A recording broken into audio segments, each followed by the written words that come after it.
Hi, welcome to Swishing Mindsets. This is Anuradha, and today I'm speaking to Tracy Coleman, a professor in the Department of Religion at Colorado College in the US, a scholar of Hinduism and its traditions of bhakti or devotion, especially Krishna bhakti in the Sanskrit epics and Puranas. Her teaching and research addresses issues of women, men, and gender in religion and society. Tracy has also been the editor-in-chief of Oxford Bibliographies, Hinduism, since 2016. Hi, Tracy. I hope that introduction was good enough. Thanks for having me. The introduction was just fine. I Okay. appreciate your inviting me to talk with you. Me too. It's my pleasure entirely. And so before we talk about Krishna, because, we're close to Janmashtami, I'd like to know more about you. And, you've also studied Oriya, you're a Sanskrit scholar. So what drew you to, all this? Well, it was an interesting and circuitous path to Krishna Bhakti traditions. When I was an undergraduate at a liberal arts college, I studied French and chemistry, actually, and a variety of other topics as well, and other languages. And I was a French major. And after that, I spent a year in Paris and I got a master's degree in French. And so I wasn't studying Sanskrit texts or even religions generally at that time. But after I did a master's degree in French in Paris, I decided that I wanted to study religion or philosophy. And so then I went to Harvard Divinity School and I got a master's of theological studies at Harvard Divinity School. And it was there at Harvard Divinity School that I encountered bhakti as an academic subject in a broad ranging class that I took on bhakti traditions with a scholar named John Carmen, who was an early scholar of Hindu bhakti traditions. He worked in both Sanskrit and Tamil. And and I loved the whole class, right? I was so taken by the bhakti traditions from that first class immediately. And and I was really intrigued by the Gita Govinda, and I wrote my final paper in that class on the Gita Govinda. And so I felt like it was there in that moment in that class that I said, this is it. This is what I want to study. And this is what I want to pursue. So when I went on to get a PhD, then I got a PhD in religious studies. And my focus was on Sanskrit and Indian religions and Hindu traditions in particular, and Krishna Bhakti in particular. And and but in between the first class on Bhakti that I had, and the work that I did for my PhD, I became really interested in the questions related to what the texts actually say, right? What's the language in the texts themselves? And what are the popular interpretations of the text, right? What do people say about these texts in popular traditions and also in scholarly commentarial literature that has been produced through the centuries? Because I felt that the way people were interpreting the texts in popular spaces and commentarial traditions alike didn't really represent the text. And that's how I went to the text in the first place. I wanted to see, well, what do the texts say? Because the way people are talking about Radha and her relationship to Krishna, and how Krishna feels about Radha, it doesn't seem to me that that's what the text is actually saying. So I wanted to go back to the text and see what the texts were saying. And when I did that, I didn't end up focusing on Radha and the Gita Govinda in my PhD. I just kept going earlier, right? Where are the earliest places where these stories of Krishna and the gopis appear? And what is the language that's used to describe Krishna's interactions with the gopis? And it was a very interesting journey that took me back to those early Sanskrit texts. And the questions that kind of research generated are questions that I'm still answering now, kind of decades later, right? I'm still exploring some of those same questions. And finally, I think generating answers that are interesting and meaningful and that I hope will be impactful. Yeah, interesting. So you went right back to the source of it all. Right. Yeah. So what were these questions that you wanted answers to that, that prompted you to go back to the source to see what the original had to say? Well, when I read the Gita Govinda in that bhakti class, of course, we were reading it in translation and talking about it in the context of bhakti more generally.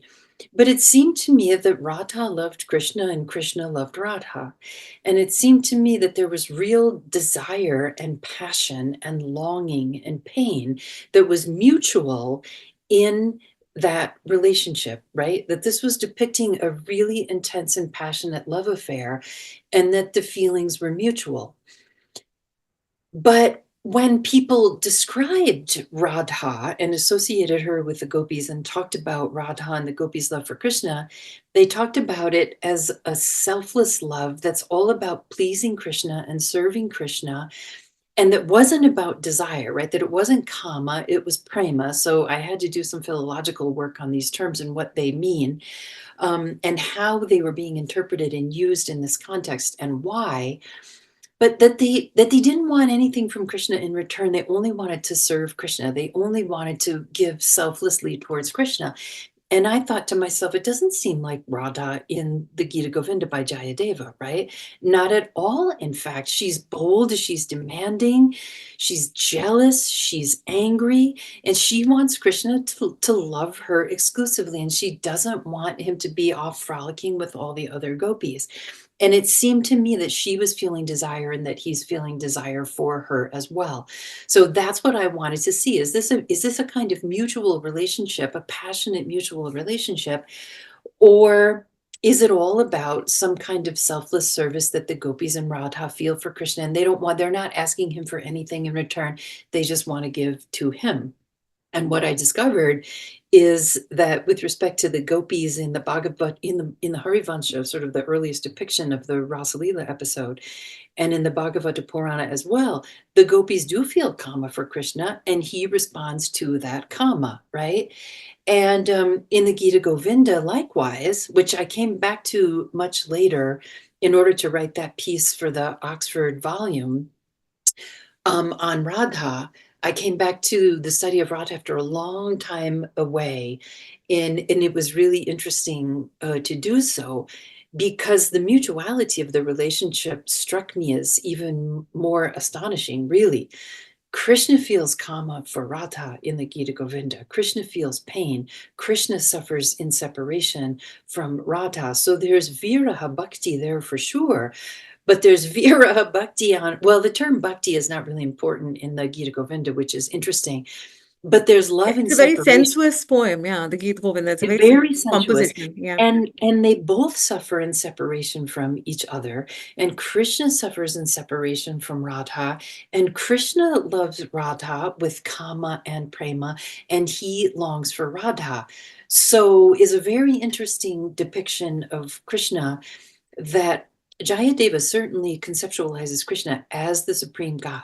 And the early chapters in the Gita Govinda celebrate Krishna as the supreme God who takes form in all these different avatars and who is an invincible masculine warrior. But Jayadeva focuses on this very one specific episode with Radha, in which Krishna is depicted as a very submissive, vulnerable lover in his relationship with Radha.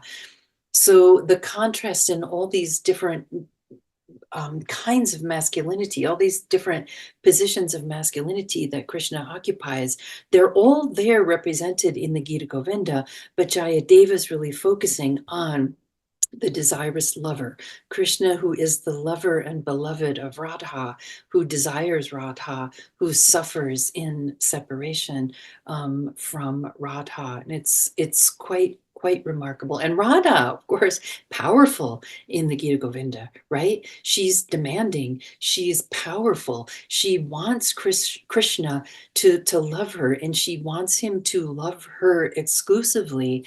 And she gets what she wants, right? She Yeah, gets what she she wants. He gets what she submits wants. to her. Absolutely. And this is like a clear, I mean, you're not even interpreting it. This is what the Gita Govindam is about. Mhm. And, there's gender equality there. There's democracy in their, relationship. I suppose the male gaze came in later, that's what it is, really. Yeah. Well, it's different even in the Bhagavata Purana. Those two traditions are very different. I mean, post 12th century Gita Govinda, in Sanskrit texts and in vernacular poetry and other compositions alike, Radha becomes one of the gopis, and she is a gopi, right? Radha and Krishna have their love affair when he's growing up in Braj. And but she's not there in the Bhagavata Purana. So the Bhagavata Purana and the Gita Govinda represent two different literary traditions, and they depict Krishna in some ways very differently. So when Krishna is in the cowherd community and he plays his flute and he lures the gopis to the forest in the night, he definitely pleases the gopis. And in the Bhagavata Purana as well, the gopis feel kama for Krishna and they love Krishna and they want him to respond to them and they want his body, right? It's also very sensual. But Krishna is depicted much more as Yogeshwara, the Lord of Yoga, the supreme God who's always in control of his emotions. So he responds to his devotees in loving ways, and he responds to their particular emotions. This is one thing that's unique and powerful about the theology of the Bhagavata Purana. It says that no matter how one is approaching Krishna, whether it's with kama or prema or krodha, anger, whether one is an enemy or a lover or a mother, Krishna responds to that devotion, right? So Yeah. Krishna, there's not only one way to approach Krishna and to meditate on Krishna or to interact with Krishna, and Krishna responds to people right where they are in all these different ways. So the gopis approach Krishna with kama, intense, passionate desire. And the gopis are married in the Bhagavata Purana, just as Radha is married in the Gita Govinda. So they rush from their homes and their husbands and their children in the night, and he responds to them. But the Bhagavata Purana doesn't have Krishna loving the gopis in the same way. Yeah. Suffering and separation from the gopis, right? So the mutuality that's there and that's so striking in the relationship between Krishna and Radha in the Gita Govinda is not there in the Bhagavata Purana. Krishna Right. responds to the gopis, of course, and he plays with them and he adores them in a kind of way, but there's always this kind of supremacy Yeah. and yoga that characterizes his behavior. So he doesn't get entangled in the emotionality of it the way that he does in the Bhagavata Purana or in the Gita Govinda.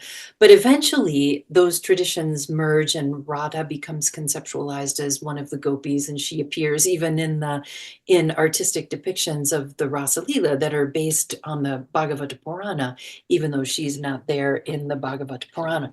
So they're two different sides of Krishna. They're not totally different. But they're very different in the way they portray Krishna as feeling desire and emotion and suffering and pain or not. Right. You also mentioned the yogic nature of it all, right? So, and you said in one of your papers that, Krishna signifies yoga in action, and you've Mhm. compared him to the Buddha as well. So, could you talk a Mhm. little about that? Yeah, yoga in action is karma yoga specifically. And this is scrolling down to my notes here. This is a really, the concept of karma yoga is central to the Bhagavad Gita, and it's an idea. It becomes a doctrine and a practice that originates there in the Bhagavad Gita, and it's central to the philosophy of the Bhagavad Gita, karma yoga, yoga in action. And it is, I think, in the context of the Bhagavad Gita and the Mahabharata, it's obviously a response to renunciant traditions.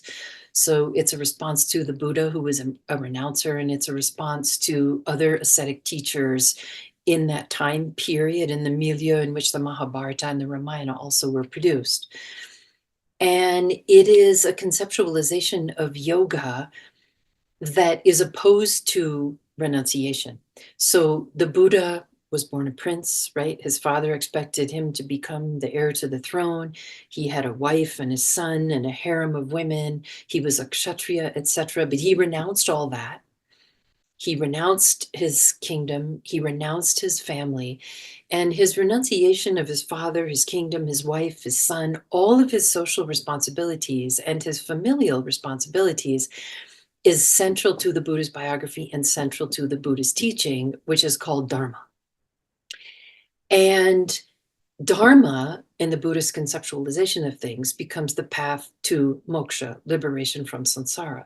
So if you want to attain liberation from samsara, according to these yogic and ascetic traditions more generally, that were very significant at the time that the Sanskrit epics were composed, then you have to renounce. And you have to renounce your social obligations. You have to renounce your grihastha dharma, your householder responsibilities, your family, etc., and go off and meditate and practice yoga.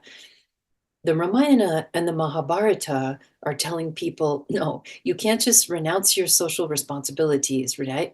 You can't just renounce your obligations to your family and to society. You can't become a renouncer, even if you might like to, especially if you're a kshatriya, especially if you're an heir to a throne, especially if you have social responsibilities to an entire kingdom. So, karma yoga in the Bhagavad Gita is a response to the Buddha's Dharma and to ascetic traditions that encourage people to renounce and to renounce in the prime of their lives, right? So, karma yoga, yoga in action, says not only do you not need to renounce in order to practice yoga, but you shouldn't renounce in order to practice yoga. You shouldn't renounce your social obligations. And you don't need to, because you can practice yoga in action. You can practice yoga in everyday life. So it's really important in this context to remember that yoga is a path to moksha, right? Yoga is a path to salvation, like jnana in the Upanishads or Advaita Vedanta. So it's a very novel, innovative, and a very radical teaching, this karma yoga that appears in the Bhagavad Gita, because it's a critical statement on non-renunciation, in sharp contrast to the renunciant traditions. And it tells people that you don't have to renounce in order to step on the path to moksha. You can practice yoga in the midst of your everyday life, right? In the midst of your daily activities, you can practice yoga. You can be on the path to moksha, the path to peace, and you can experience that in everyday life. So not only should you not renounce, but you don't need to renounce in order to step on the path to moksha. You can practice yoga in everyday life. And of course, within the context of the Bhagavad Gita and the Mahabharata, Krishna is teaching this to Arjuna, who's a kshatriya who has to go fight a terrible battle. And Arjuna sees everyone arrayed on the battlefield and he says, I don't want to fight those people that I know and love and respect. And Krishna says, well, you have to, because you're a kshatriya, right? But you can fight the battle as a yogi, as a karma yogi, and you can be free from the consequences of the battle if you engage in battle as a yogi. So the larger message that people have taken from this, and I think this message of karma yoga is one that has become incorporated into popular Hinduism up to the present day, is that you can practice yoga in your everyday life. If you're a warrior, if you're a king, if you're a son, if you're a husband, if you're a wife, if you're a mother, whatever you are, whatever you have to do in order to fulfill your social obligations in everyday life, you can still practice yoga, right? You can still meet those social obligations, but you don't have to retire to the forest as an ascetic. So it's a very novel conceptualization of yoga that's anti-renunciation, if you will, but it opens the path of yoga and the path to moksha, the path to salvation, to all people in their everyday lives. So it's really, really important. And it's one that is in very sharp contrast to the Buddhist Dharma and the teachings of the Buddha that are conceptualized as Dharma and that are aimed at moksha. And then the Bhagavad Gita also, pushes that concept a little bit further in relation to bhakti, which really emerges as a central theme in the Bhagavad Gita. And there's some seed verses in the Bhagavad Gita, I think, that develop into the bhakti traditions all across the Indian subcontinent. Because Krishna says you can practice yoga in the midst of even this terrible battle, but you can also be a Krishna bhakta, right? You can be a yogi and you can surrender all your actions as a karma yogi to me, Krishna. You can sacrifice your entire life for the divine and be my devotee in whatever circumstances you find yourself. Whether you're a warrior fighting a terrible battle like Arjuna, whether you're a mother, whether you're a king, whatever you are, you can both practice yoga and you can be a Krishna bhakta, and be on a path to salvation. Okay. So does that mean that, when you look at Krishna and his life and message, does that mean that, you practice detachment? So you have your messy emotions, you're dealing with it, but, it's like, or you just lay your burdens on Krishna for him to bear? What do Well, you do? yeah, it's a great question. I mean, you can lay your burdens on Krishna, um, and I think it places actions of everyday people within a larger framework that's very meaningful, right? Why does Arjuna have to fight the Mahabharata battle? Because he's a warrior, because this is a battle for the sake of dharma, social order. It's a battle of good versus evil. So it situates Arjuna's personal actions when he's called to battle in a very large and even cosmic context, and gives them meaning in a different way, so people can understand that the actions that they have to do that they might not want to do, they understand those actions as having a larger purpose, right? Being part of something that's bigger than them, part of a family, part of a social order, part of a community, right? That is representing good, against evil. And in that context, yoga is very helpful because you can detach from the really intense emotions that you might feel towards what you have to do. For Arjuna, he doesn't want to kill, but he also shouldn't kill because he wants to kill, or because he feels angry and he wants to slay people out of anger. He's doing it for the sake of dharma. So dharma also gets associated with yoga, and action, and enables people to act for the greater good, right? Whatever people have to do, they're doing it not just for themselves selfishly, they're doing it for the greater good, for the good Yeah. of the family, for the good of society, um, for Almost the like a good. cosmic plan. They're serving a That's right. cosmic plan. Yeah. That's right. Yeah. That's right. Yeah. And Right. so yoga, dharma, bhakti, they're all intertwined in the philosophy of the Bhagavad Gita in that way. Yeah. Tracy, you've spent so much time, immersed in the world of Krishna and Bhakti and, Hindu religion, really. How do you see Krishna personally? Oh, that's a really hard question. If you have any answer to that. Well, there's so many different ways. I mean, a lot of your questions related to women, to the gopis, to Krishna's mothers, to Radha, but also to karma yoga and how he's conceptualized historically. But I was also thinking in relation to the Bhagavad Gita, especially, that there's the playful side of Krishna that's represented in the stories from the Bhagavata Purana, Krishna's childhood, Krishna's youth, Krishna's interactions with the gopas and the gopis and everyone. But then when he grows up and leaves the cowherd community, that's when he orchestrates the Mahabharata battle. And that's an aspect of the Bhagavad Gita that's really important. There's the playful, sweet, loving side of Krishna, the mischievous, naughty child that everybody loves so much, and all the traditions related to that. But then there's Krishna as the cosmic being, right? This is what Arjuna sees in chapter 11 of the Bhagavad Gita, the theophany, when he says, I want to see you in your cosmic form. If you think I can see you in your divine form that you have described, then let me see you as you really are. So Krishna shows him who he really is, and Arjuna is terrified, right? So because it's terrifying, because Krishna is everything in the entire cosmos, including all the violence in the cosmos and everything else. So I mean, I don't know. I think about all these different stories when in my own research and in my teaching. So I think I don't know. I don't want to say that I know exactly who Krishna is or what Krishna is. I think there's still a lot of mystery there that I No, just to don't you, what it means understand. to you. Just what? What Krishna means to you, really. Mm. I mean, all that, I think, all of those things. All that power, um, and all of the stories also that are related to women. And I think what those stories are saying in relation to masculinity and femininity, and women in particular.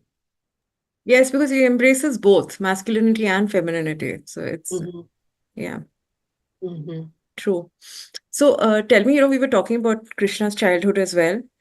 Mhm. And in the Bhagavad Purana, you said, there are so many stories. Any story that stands out for you? Any favorite stories from there? Oh, they're all fun. They're all fun, and he plays like a child, and he has a lot of fun.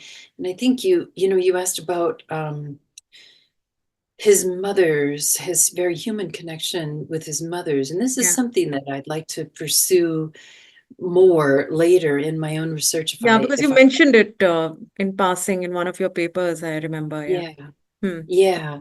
I mean, in the earliest full biography of Krishna, which is the Harivamsa, which is part of the Mahabharata, the epic Mahabharata, so written, in the early centuries of the Common Era, the question of Krishna's mother and Krishna's being on earth is asked explicitly in relation to his becoming human.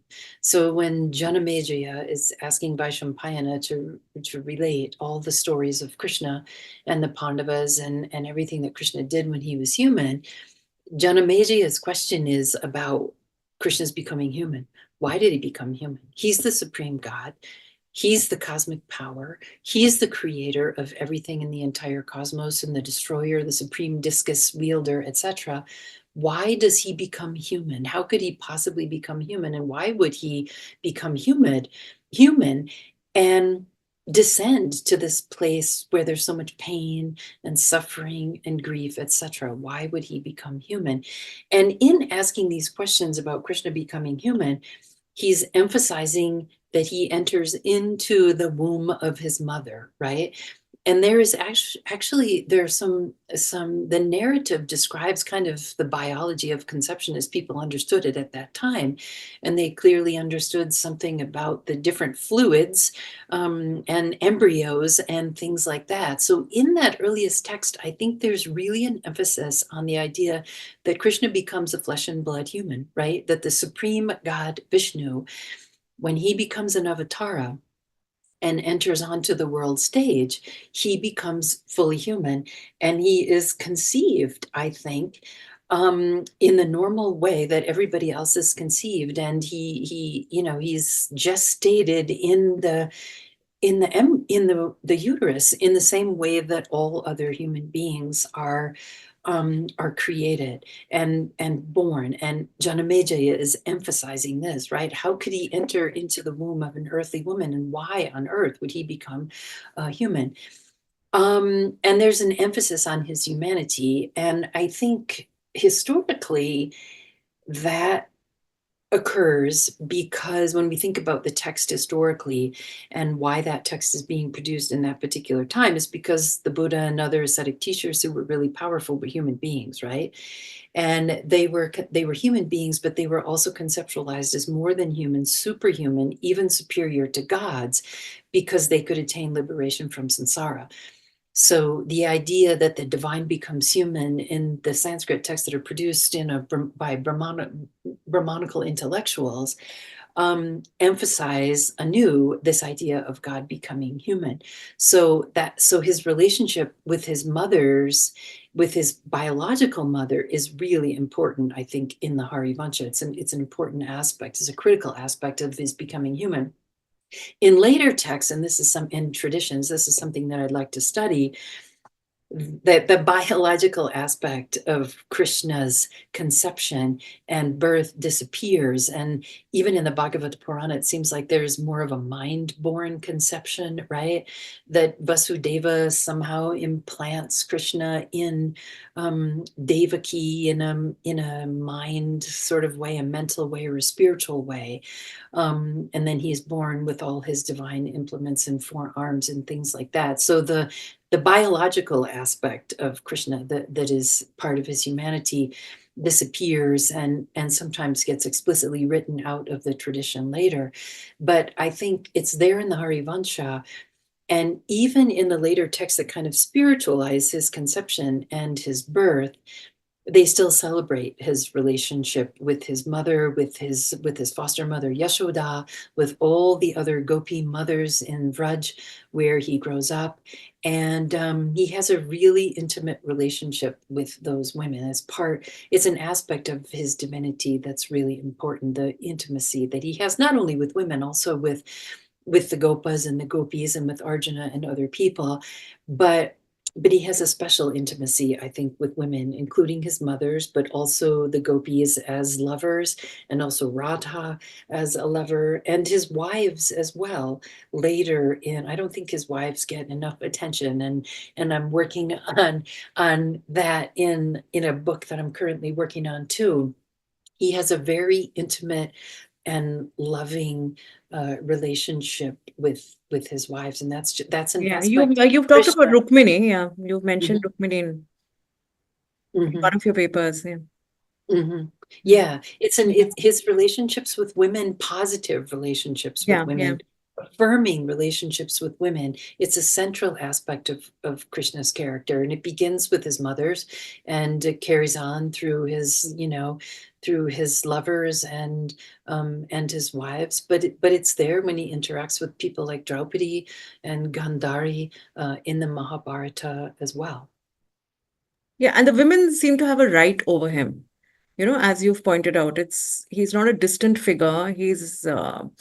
I mean, there's devotion and all that, but there's also a lot of equality, right? Right. Radha has a whole, There is yeah, there is a lot of equality.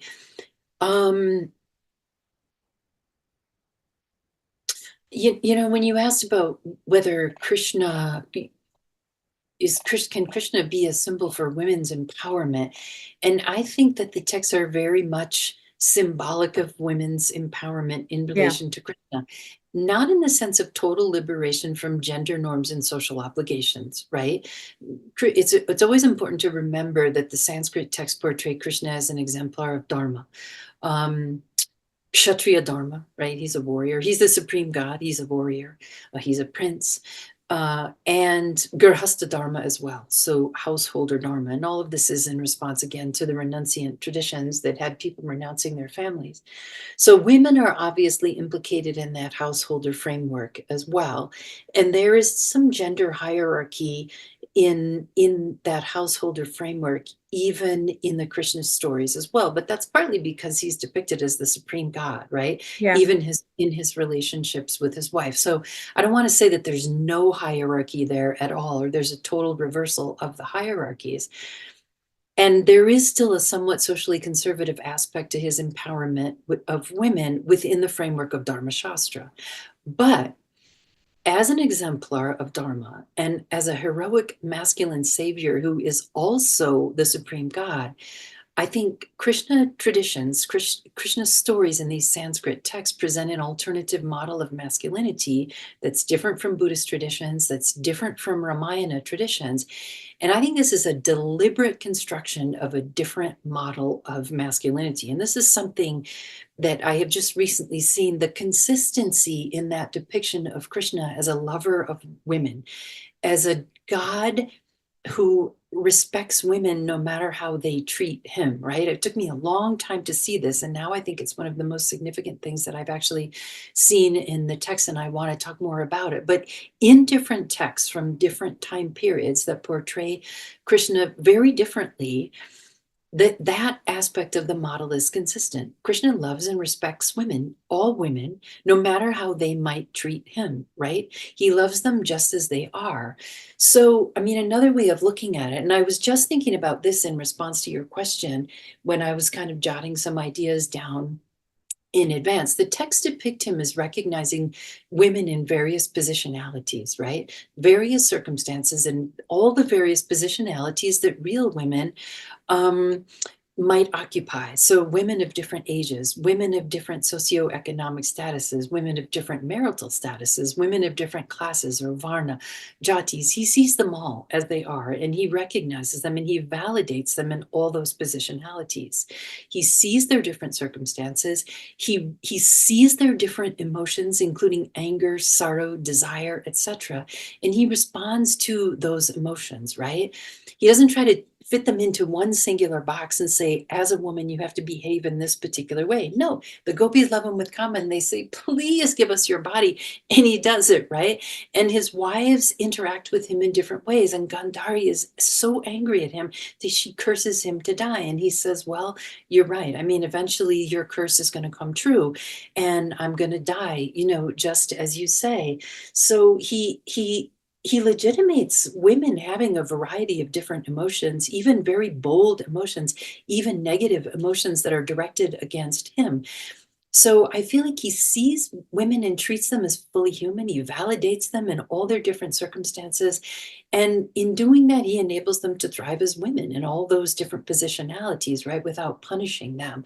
And with respect to his wives, and he has many, many wives, and some of those wives were in the position in the possession of other men and demons before he took them as his own wives, in order to protect them, and please them, right? So he didn't see them as kind of tainted women who had already been in the possession of other men, or women who needed to be punished for some particular reason. No, he liberates them from the captivity of these other demonic figures, and then he protects them and he treats them in a dignified way. The Bhagavata Purana and the Harivamsa, they show him treating women as in a dignified way, as very dignified beings.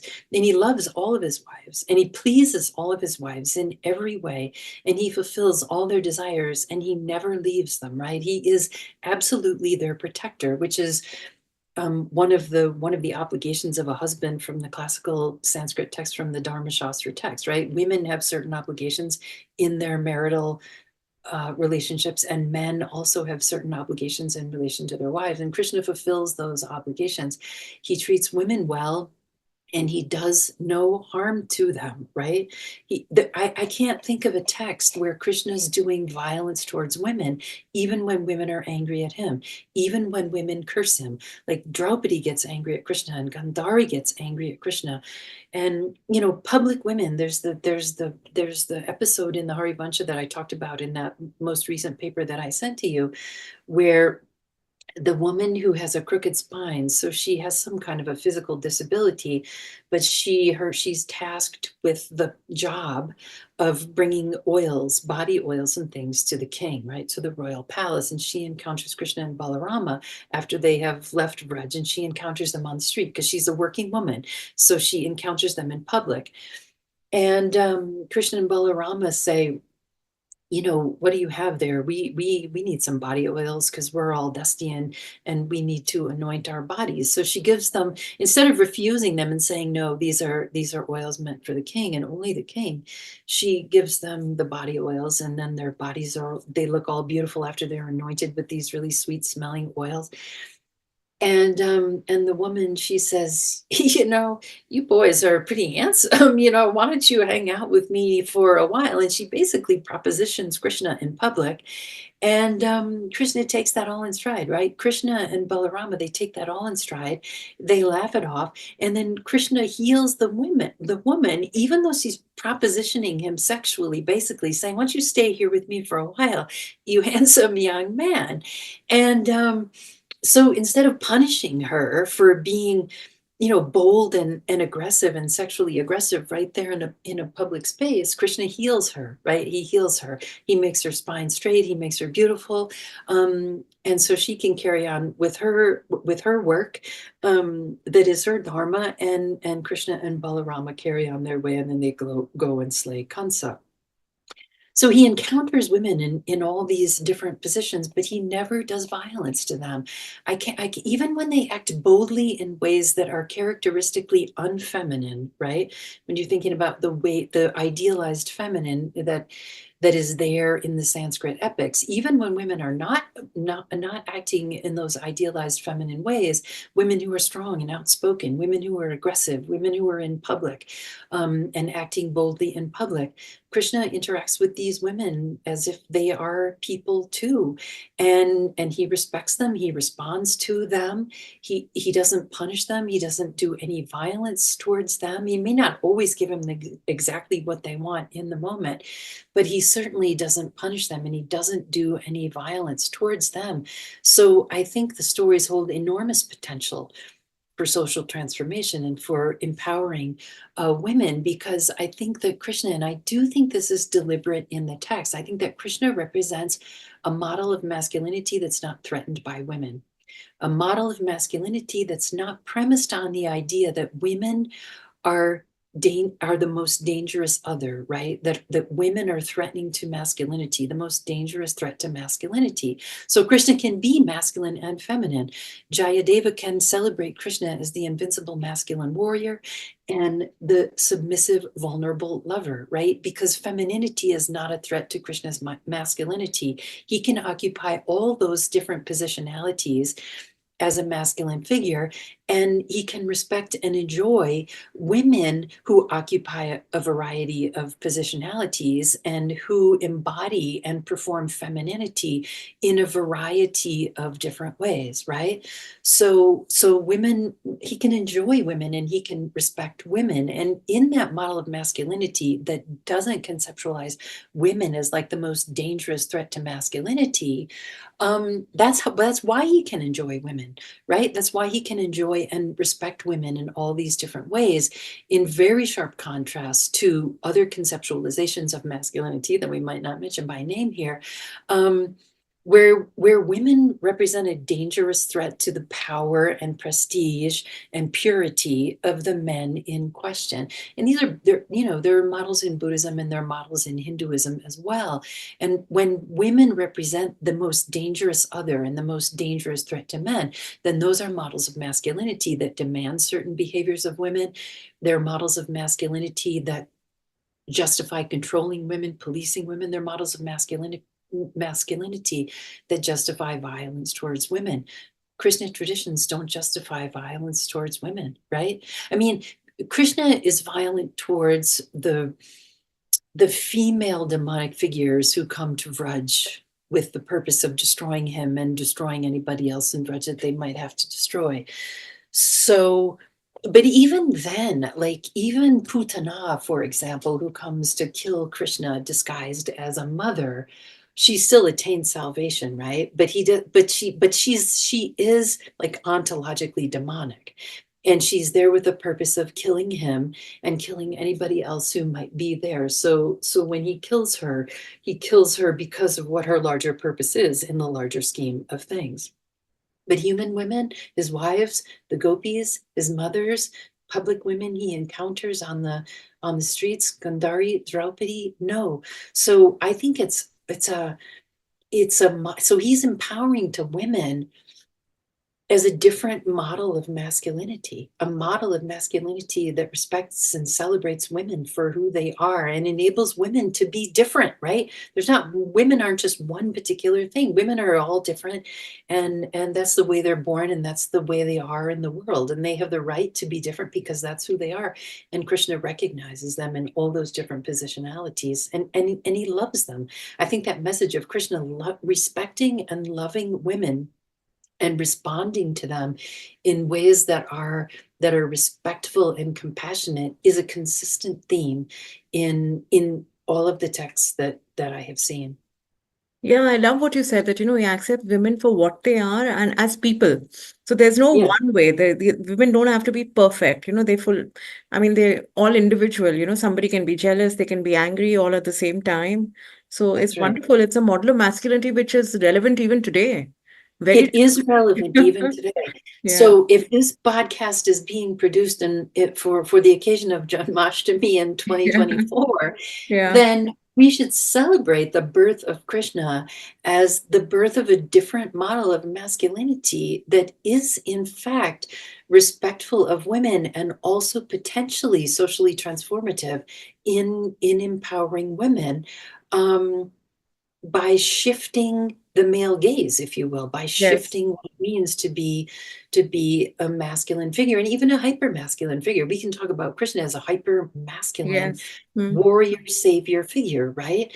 But even within that conceptualization of Krishna's hyper masculinity and divine all-powerful, right? Omnipotent masculinity, he still loves women. He still respects women. He still recognizes women as people, and he's still able to interact with women who are bold, strong, outspoken, aggressive, whatever. They're not a threat to him. He can enjoy them just as they are. Yeah, that's perfect. He's not threatened by independent, strong women. No, but he likes it. That's why Yeah, he loves he Radha. loves them Right? for it. Yeah. Radha is strong, strong and independent, and she's very demanding in relation to him. And he submits to her, right? He submits to her in the end. And he says, place your foot on my head. He completely submits to her, right? So right there is a reversal of the traditional hierarchies in the context of that very intense, passionate love affair that they have, and that's quite radical.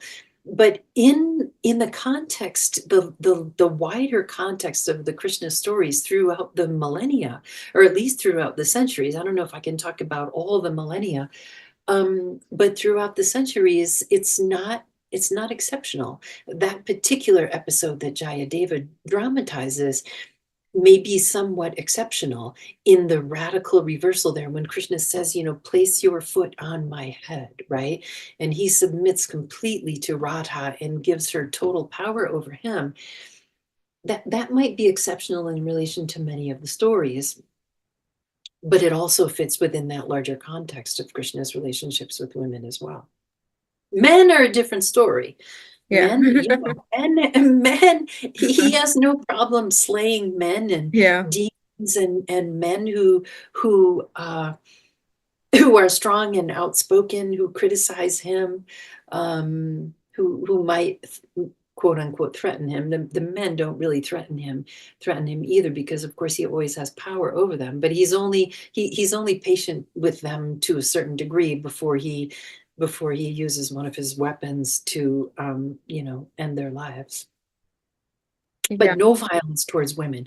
Even that, even if we can just say that he's a masculine savior figure whose stories do not feature violence towards women, that is a major statement about the theology that the Krishna traditions represent.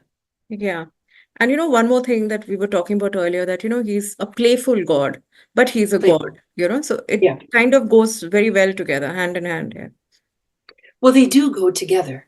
I think that play is a central aspect of Krishna's divinity. And I think play, as it's conceptualized in these texts, again, throughout the centuries, it's divine play. It's a central aspect of the divine being when the divine is acting on earth. So, and it has different senses too. So early conceptualizations of play in the epic Mahabharata, for example, feature Krishna, the Avatara, as if he's an actor on the stage. So the Avatara descends to play a role on earth. He's acting in a particular role on the earthly stage. So play in the sense of drama is there in the early conceptualization of the Avatara. But play, I think, also, and maybe always, in relation to the divine, signifies divine freedom. Why is Krishna playful? Because he's free. So Krishna, or God more generally, is not bound in samsara, right? So Krishna, the divine, is not born. It doesn't become an avatara according to past karma or kama. The divine makes a decision to become incarnate on the earth, and that's a decision that's made in freedom for whatever purpose it may be in different avatara forms. The divine makes that decision and then descends in order to fulfill a particular purpose or mission of slaying evil and restoring order, as Krishna is said to do in the Harivamsa. And in the Mahabharata more generally. So there's always a lightness and a freedom about the divine, even when the purpose is very serious, right? I mean, there's nothing more serious about the slaughter that we see in the Mahabharata. And that's also the topic of the philosophy in the Bhagavad Gita. But so the purpose can be very serious, but the divine embodiment of that purpose is playful because it's free.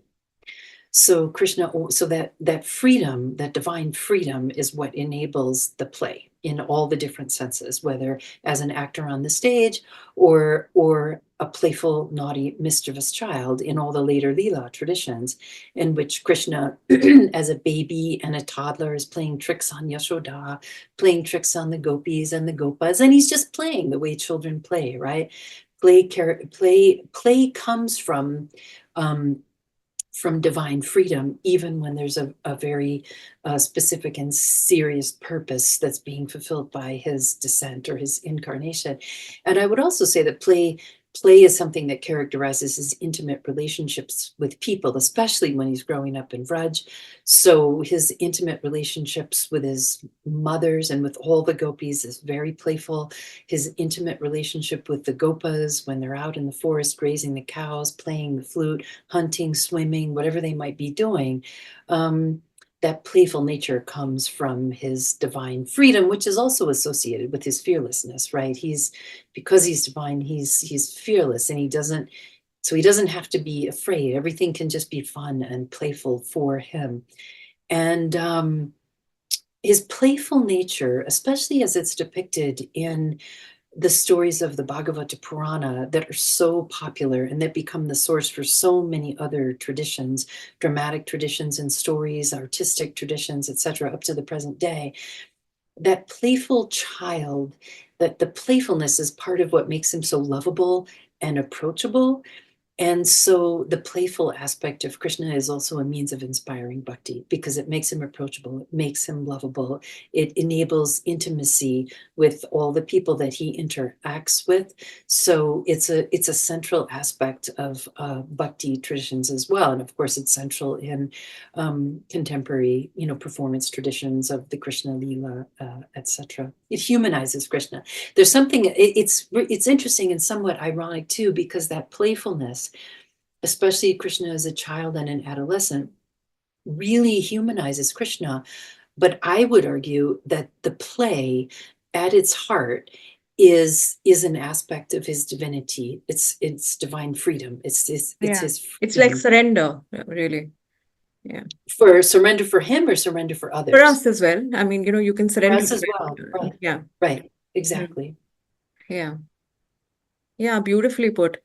Tracy, tell me, have you ever been to India or do you have I plans? have been to India. Okay. I haven't been to India for a while, but I would like to go back to India. One of the things I did during the pandemic, when the American Institute of Indian Studies was offering all of its summer courses online instead of in person in India, as they have done for some decades, I started to learn Odia. So I was learning it one-on-one with a professor in Bhuvadeswar every day for 2+ hours for a couple months during the summer, but I have never been to Odisha, and so I would really like to get back there. I mean, there are other things I'd like to do in India, but that's one of the things I'd like to do if I have the opportunity to go back to India soon. I hope you have the opportunity soon. So please tell me, you've talked about viraha-bhakti. So you Yeah, can talk so a little, yeah, about that, yeah. Yeah. So Mm. viraha-bhakti is devotion and separation, right? Viraha is separation, and it's characterized by pain and sorrow, grief and suffering. So devotion and separation. And it's suffering and separation that comes after experiencing union with Krishna. So Radha is an exemplar of viraha bhakti because she's had this intense passionate union with Krishna, but then he leaves and she suffers in separation from him.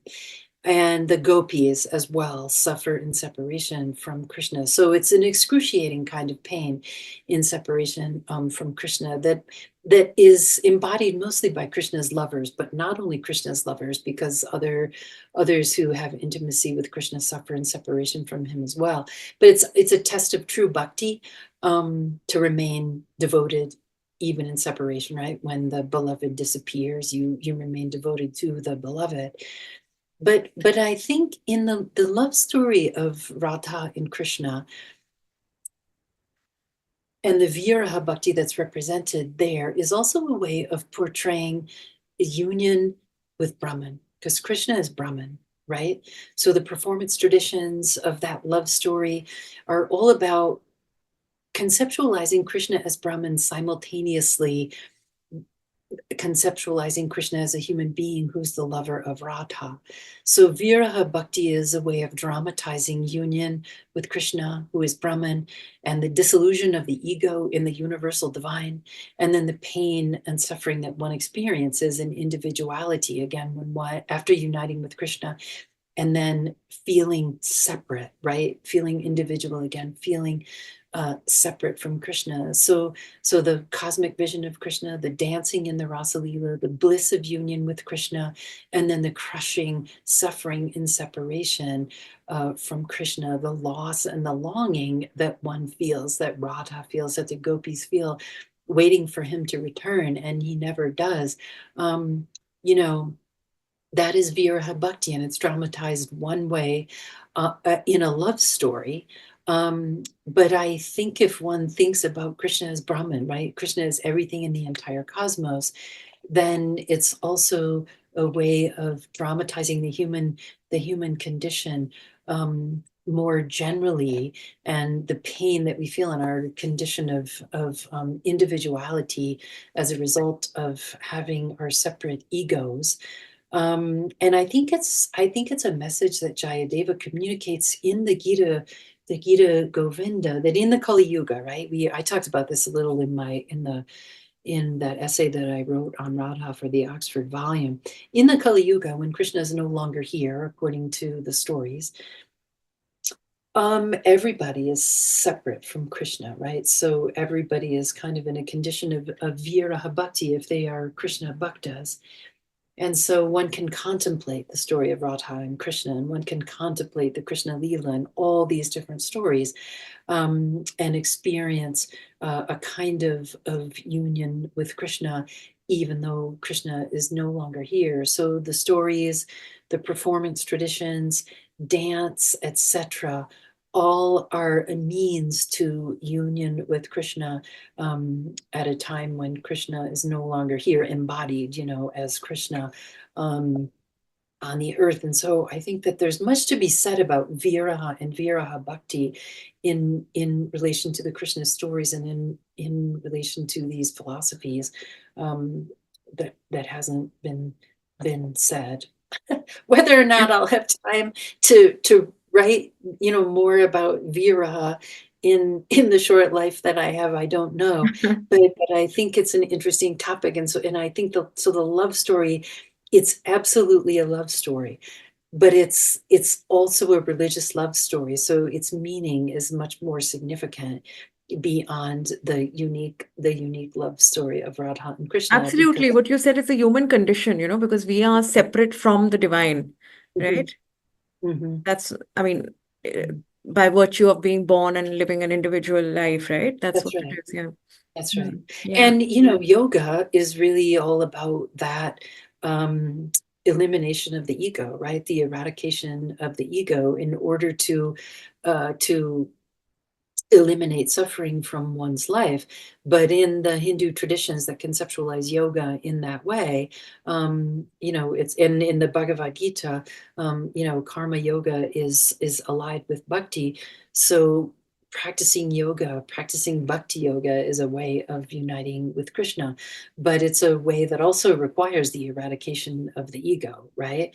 And a dissolution of the individual in the divine, which can entail suffering. And so viraha bhakti entails a lot of suffering, and that's one thing I think that's worthy of emphasizing as well, that no one is a Krishna bhakta without suffering.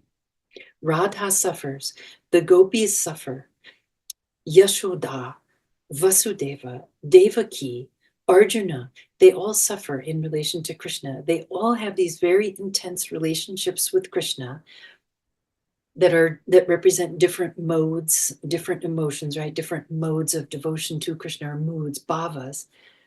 But they all suffer. So I Why mean, is that, imagine. you think? Do you have a theory for that?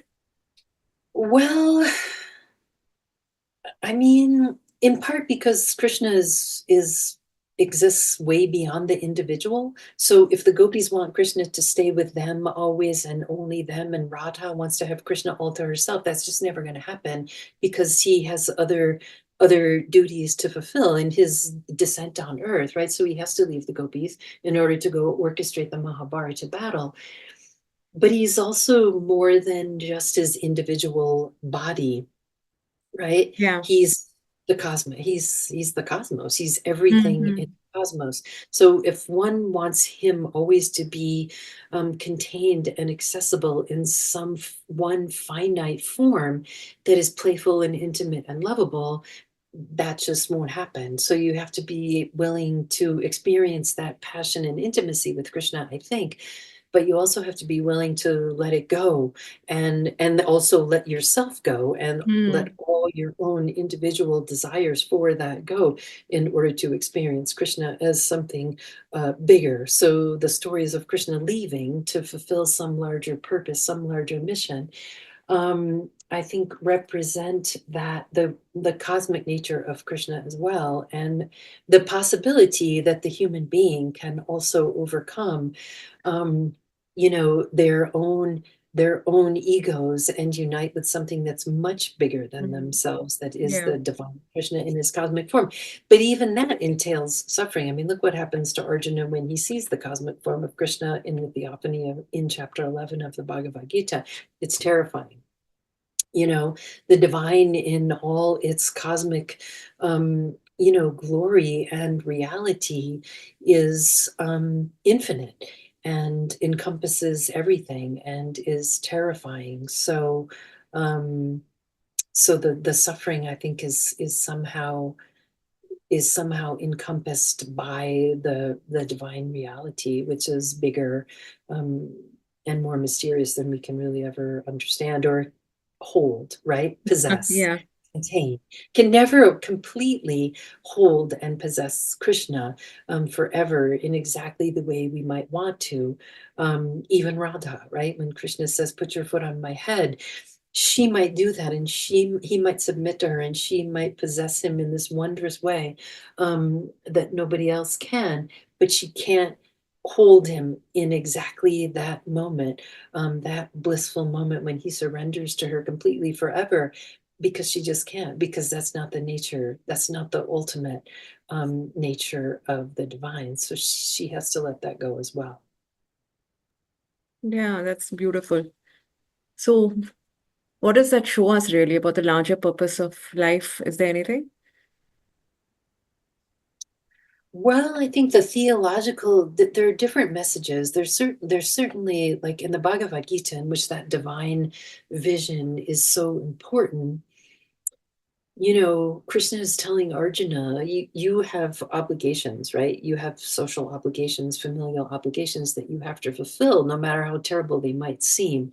And you're probably going to suffer a lot in the Yeah, because midst. life can't be about suffering. There has to Right. be something. Exactly. Yeah, yeah, Exactly. yeah. But Something sublime in even there. in the midst of that finite life, which might entail a lot of suffering, you can experience your connection with the divine, which transcends that finite moment of Yeah, suffering or the finite moment of bliss, whatever it might be. You can realize your connection with the larger divine being that is right. Krishna, is the cosmic form. So, and you might even be able to see it, like Arjuna. You might even be able to see the cosmic form, but you have to be careful what you ask for, because if you ask Krishna for something and he gives it to you, Yeah. um, it might not be all sweet and playful and lovable. So Yeah. yeah, so it's interesting. So I think the suffering is an aspect of Yeah, but the there's bliss as well. of I can the see how you're a professor of religion. So this is so interesting. Yeah, very well, interesting. So there's suffering and there's bliss. And yeah. yeah, and beautiful. Anything else you'd like to add, Tracy? Well, I think it's a lot. I think I've said a lot today, and I think I have addressed most of your questions. I mean, you asked what Krishna means to me, and I'll just say that even though I came to the academic study of bhakti, um, and even the study of Sanskrit late in life when I was a graduate student at Harvard, I encountered the Bhagavad Gita and other Krishna texts when I was significantly younger. So my dad had eclectic interests in various religious traditions, and the Bhagavad Gita and the Upanishads were among the texts that he was really interested in and that he shared with me when I was quite young. And so I guess my first encounter with Krishna in the Bhagavad Gita was when I was quite young, and I read that text for the first time. So there was a long span of time between those initial readings of the Krishna texts and my coming to them as an academic, right, in a professional way, and learning Sanskrit and reading the texts in their original languages. But the seeds must have been planted, in my early years when my dad shared the Bhagavad Gita and other texts like that with me. Well, we're glad you did that. What's that? I said we're glad that that happened because we've had such a wonderful conversation and Oh, we've had a great conversation. I'm glad you have enjoyed it. And I hope this podcast will be an interesting thing in relation to Janmashtami. And if you're ever interested in talking about something else later, we can think about that. of course, definitely. So I would just say happy Janmashtami to you, and Happy.